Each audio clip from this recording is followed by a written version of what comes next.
आज हम स्टार्ट करने वाले हैं आरसीसी सेमेस्टर 6 द्वारा का प्रीवियस ईयर क्वेश्चन, जो कि आपके क्वेश्चन बैंक में थोड़े बहुत गलत दिए हुए हैं। तो आपका पहला क्वेश्चन है the spacing of स्टीरअप्स near the support is. तो हम बीम को इस तरह से डिज़ाइन किया जाता है, उसमें जो मेन रेनफोर्समेंट हुआ वो आपका बेंडिंग को रेसिस्ट करे और स्टीरअप से जो आपको शियर को रेसिस्ट करे। तो मैक्सिमम शियर आपके नियर द सपोर्ट होते हैं, maximum shear near the support maximum shear. तो मैक्सिमम शियर को रेसिस्ट करने के लिए मैक्सिमम नंबर ऑफ स्टीरअप्स कह सकता हूँ कि मैक्सिमम नंबर ऑफ स्टीरअप्स तभी होगा जबकि इनके बीच का स्पेसिंग कम हो, तो मिनिमम स्पेसिंग हो जाएगा, तभी नंबर ऑफ स्टीरअप्स ज़्यादा होंगे। सेकेंड क्वेश्चन है आपका the limiting value of Newton axis depend on. तो limiting value of Newton axis आपका डिपेंड करता है ग्रेड ऑफ स्टील पे, के इंटू लिमिटिंग वैल्यू डिपेंड करता है आपका के इंटू डी। तो के डिपेंड करता है ग्रेड ऑफ स्टील पे 0.534 एफी 250 0.484 415 स्टील, फिर स्टील 0.46 ग्रेड ऑफ एफी 500। तो इसका आंसर हो जाएगा types of steel. Next question देखते हैं the coefficient of thermal expansion of concrete is nearly equal to. तो थर्मल एक्सपेंशन ऑफ कंक्रीट, तो जो thermal of expansion of concrete होता है वो कि नियरली इक्वल टू होता है स्टील के। तो इसका आंसर हो जाएगा डी। तो नेक्स्ट है आपका the ratio of maximum percentage of longitudinal reinforcement that can be provided in a column. तो कॉलम में आपका minimum percentage of steel provide किया जाता है 0.8% और बी डी ग्रॉस एरिया, और मैक्सिमम प्रोवाइड किया जाता है आपका 6% of gross area. Gross area कहने का मतलब B into D, 6% of B into D. Next question है आपका design of RCC simple supported beam carrying UDL informal distribution load is based on the resultant bending moment at. तो हम beam में simple supported beam को design करते हैं, तो इसका मैक्सिमम बेंडिंग मोमेंट आपके सेंटर पे हुआ, सेंटर पे किसी बीम में सेंटर पे मैक्सिमम बेंडिंग मोमेंट होता है। तो हम मैक्सिमम के लिए डिज़ाइन करें, अगर मैक्सिमम पे डिज़ाइन कर दिया जाए तो यहाँ पे तो आपका बेंडिंग मोमेंट कम आएगा, तो ये अपने आप सेफ हो गया। जब अगर हम मैक्सिमम के लिए डिज़ाइन कर ही दिए तो वो सेफ हो जाएगा। तो ये हो जाएगा क्या, मिड स्पैन। हम डिज़ाइन करते हैं किसके लिए, मिड स्पैन के लिए, क्योंकि मिड स्पैन पे ज़्यादा बेंडिंग मोमेंट होता है। तो मैक्सिमम बेंडिंग मोमेंट के लिए स्पैन पे डिज़ाइन कर दिए तो अपने आप सेफ हो जाएगा बाकी से। Next question when hooks are formed in deform bar the internal radius of bend should be at least times the diameter of the bar. तो हम जब हुक्स को प्रोवाइड करते हैं इस तरह से, तो यहाँ पे ये जो रेडियस होता है, ये रेडियस इक्वल टू होता है 3 फाई इक्वल टू क्या हो गया, डायमीटर ऑफ रेनफोर्समेंट। और एक क्वेश्चन और पूछता है, एक और क्वेश्चन पूछता है डिस्टेंस लेंथ, तो ये हो जाएगा 4 5। तो यहाँ पे क्या पूछ रहा है, डायमीटर ऑफ बार, तो डायमीटर ऑफ बार हो जाएगा 3 5। नेक्स्ट क्वेश्चन है in an under reinforcement concrete beam section, under reinforcement concrete beam section. तो हमारे पास 3 तरह के सेक्शन होते हैं, over reinforcement section, under reinforcement section और बैलेंस सेक्शन। तो हम डिज़ाइन करते हैं बैलेंस के लिए या फिर अंडर के लिए। तो बैलेंस तो कहीं बनाया नहीं जा सकता है, अगर थोड़ा बहुत ज़्यादा हो गया तो वो ओवर हो जाएगा, तो इसलिए हम बैलेंस या अंडर के लिए डिज़ाइन करते हैं, तो हम अंडर ही माने जाते हैं। तो अंडर में इस तरह से डिज़ाइन करते हैं कि पहले हमारा फेल हो क्या, रेनफोर्समेंट मतलब स्टील पहले फेल होता है अंडर रेनफोर्समेंट में। तो कब फेल होगा, जब ये फुली स्ट्रेस्ड होगा, तो स्टील इज फुली स्ट्रेस्ड। तो आंसर हो जाएगा आपका बी। नेक्स्ट क्वेश्चन है the anchorage value of 90 degree hook is, anchorage value of 90 degree hooks is. तो एंकरेज वैल्यू है जो इच 45 डिग्री पे आपका 45 इंक्रीज करता है, तो 90 डिग्री है, तो 90 डिग्री है तो 45 ईच के लिए, तो 2 × 4 5 8 5 हो जाएगा। इसी तरह से अगर और भी कह दिया जाए 135 डिग्री, तो कितना हो गया 3 इंटू 4 5 4 या 12 12 फाइव हो जाएगा। इसी तरह से 180 डिग्री बोल दिया जाए तो 180 डिग्री क्या हो जाएगा 4 times of 45 degree, 4 times of 45 degree, तो इसका आंसर क्या हो जाएगा। उसी तरह 4 चक 16 फाइव, तो यहाँ पर 90 डिग्री है तो 2 इंटू 4 5 हो जाएगा। इच 45 डिग्री के लिए, इच 45 डिग्री बेंड के लिए, इच 45 डिग्री बेंड के लिए 4 5 इंक्रीज करता है, तो यहाँ पर 90 डिग्री का हुक है तो 4 दूनी 8 हो जाएगा 8 5। नेक्स्ट है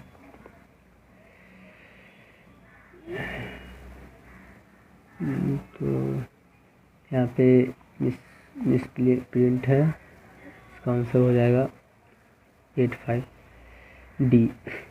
when HYSD bar are use in place of mild steel bond strength, तो माइल्ड स्टील का आप सरफेस देखें तो स्मूथ होता है। ये जो छड़ होता है ना स्मूथ वाला, जिसमें किसी तरह का कॉर्गुलेटेड रिप्स नहीं बने होते, इस तरह से आप देखते होंगे मार्केट में अवेलेबल है, इसको हम HYSD स्टील कहते हैं। तो ये बॉन्ड के कारण ये स्ट्रेंथ को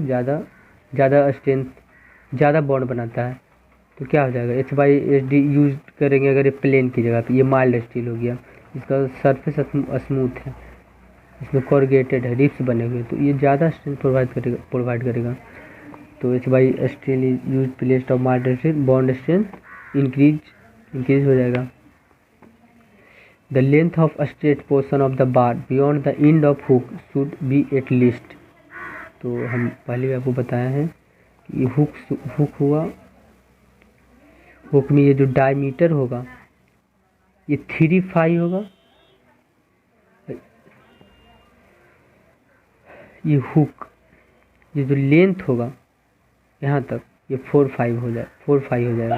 तो ये क्या पूछा है the length of a straight portion of the bar beyond the end of portion, तो एंड के हुक के एंड से देख लीजिए कितना है यहाँ तक, ये पूछ रहा है, ये 4 5 हो जाएगा। 4 5 क्या होगा डायमीटर, तो आंसर हो जाएगा 4 टाइम्स ऑफ डायमीटर।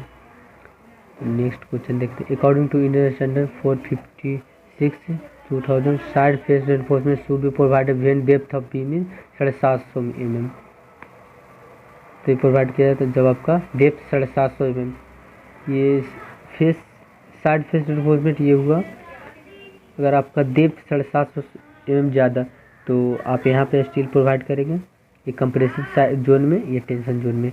तो ये जब इसका डेप्थ 750 से ज़्यादा हो जाएगा तो आप यहाँ पे प्रोवाइड कीजिएगा, इसको बोलेंगे क्या साइड फेस रेनफोर्समेंट। और ऐसा होता है कि इसके बीच का डिस्टेंस 300 mm या फिर थिकनेस ऑफ वेब, इससे ज़्यादा नहीं हो सकता, जो इसमें से मिनिमम हो। अगर ये ज़्यादा हो जाएगा तो क्या करेंगे एक और प्रोवाइड करेंगे यहाँ पे जो क्या बोलेंगे साइड फेस रेनफोर्समेंट, तो इसका आंसर हो जाएगा आपका friend 750 mm, D, answer D हो जाएगा।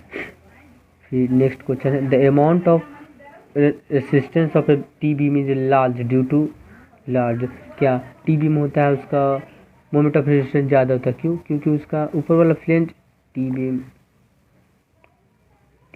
इस तरह से हुआ, तो इसका मोमेंट ऑफ रेजिस्टेंस क्यों होता है, क्योंकि यहाँ पे कंप्रेशन जोन बढ़ जाता है। कंप्रेशन जोन बढ़ जाने का मतलब क्या हुआ, compressive area of flange increase हुआ। यहाँ पे तो आप स्टील दे दीजिएगा, तो कंप्रेसिव में बढ़ गया तो आप यहाँ पे ज़्यादा स्टील प्रोवाइड कर सकते हैं, तो कंप्रेसिव और एरिया ऑफ फ्लेंज के कारण आंसर हो जाएगा सी। तो नेक्स्ट क्वेश्चन देखते हैं। Is provided to distribute the concentrated load coming on the slab, तो डिस्ट्रीब्यूशन बार को डिस्ट्रीब्यूशन रेनफोर्समेंट भी बोलते हैं, आंसर हो जाएगा आपका डी। नेक्स्ट क्वेश्चन है the minimum vertical headroom above any step should be, तो हेडरूम हुआ, हेडरूम जो आपका गेट का साइज होता है ना, इसी को हम बोलते हैं हेडरूम। बस यहाँ पे कह रहा स्टेप, तो अगर आपका आगे स्टेयर केस है तो यहाँ पे मैक्सिमम क्या होना चाहिए, मिनिमम क्या होना चाहिए हाइट, जिससे कि कोई भी इंसान पास हो सके, इजीली से मूवमेंट हो सके, इजीली मूवमेंट हो सके। ये हाइट कितना होना चाहिए दरवाजे का, मान लीजिए डोर का, तो कितना होता है 2100 mm, जिसको हम 7 फीट कहते हैं, तो 7 फीट को आप मीटर में बदलिए तो 7 फीट को 100 mm हो गया ना, 7 फीट, तो 7 फीट तो 2.1 मीटर हो जाएगा। आंसर आपका सी हो जाएगा। The decrease in stress cause in pre stress beam at constant strain is called. इसको याद ही कर लीजिए आप, रिलैक्सेशन। इसको रिलैक्सेशन ही बोलते हैं। स्ट्रेस कांस्टेंट स्ट्रेन पे तो रिलैक्सेशन। नेक्स्ट क्वेश्चन है critical section for punching shear in footing is it from the face of the column. Punching shear होता है अगर आप फुटिंग का डिज़ाइन करते हैं, हम टॉप से देख रहे हैं, तो टॉप से ये आपका कॉलम प्रोवाइड किया गया है, तो ये इसका जो क्रिटिकल सेक्शन होता है, ये जो डेप्थ हुआ ना, आप फुटिंग प्रोवाइड किए, ये डेप्थ बाई हाफ, ये डेप्थ बाई हाफ, यहाँ से ये जो डेप्थ हुआ ना, इसका डेप्थ बाई हाफ, यहाँ से क्रिटिकल सेक्शन हुआ, यहाँ से आपका फेल करेगा, तो इसका आंसर हो जाएगा half of the effective depth, B हो जाएगा आंसर। नेक्स्ट चलते हैं। What is the minimum value of clear cover to the reinforcement in foundation under soil.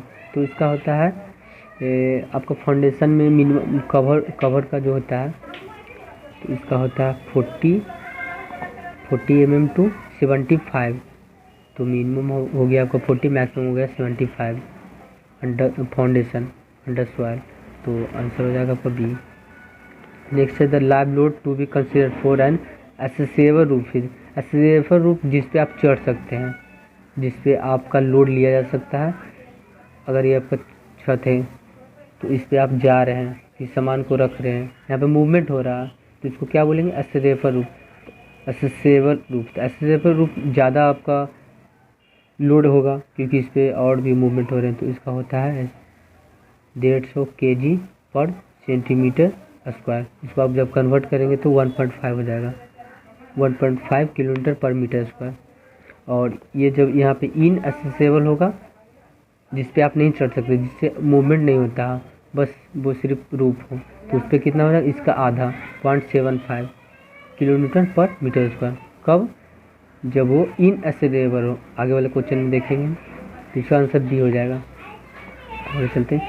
In the limit state method of design of structure the over reinforcement section are over क्यों नहीं करते हैं। Over हम इसलिए नहीं करते क्योंकि उसमें आपका स्टील से पहले कंक्रीट फेल हो जाएगा, तो कंक्रीट जब फेल हो जाएगा तो वो सडन फेल्यूर होगा, आपको पता नहीं चलेगा, आपको किसी तरह का इंडिकेशन नहीं मिलेगा, वो सडन फेल हो जाएगा, तो हम लोग इसको परमिट नहीं करते हैं। ये हो जाएगा आंसर। द स्टील जनरली क्या प्रोवाइड करते हैं, माइल्ड स्टील प्रोवाइड करते हैं। अगर देखा जाए तो जिधर अगर गांव देहात को आदमी को बोल दिया जाए तो वो माइल्ड स्टील जिनके पास उपलब्ध नहीं है वो किसी तरह का भी छड़ दे करके बना देते हैं, तो ये माइल्ड स्टील होगा। ठीक है फ्रेंड, थैंक यू।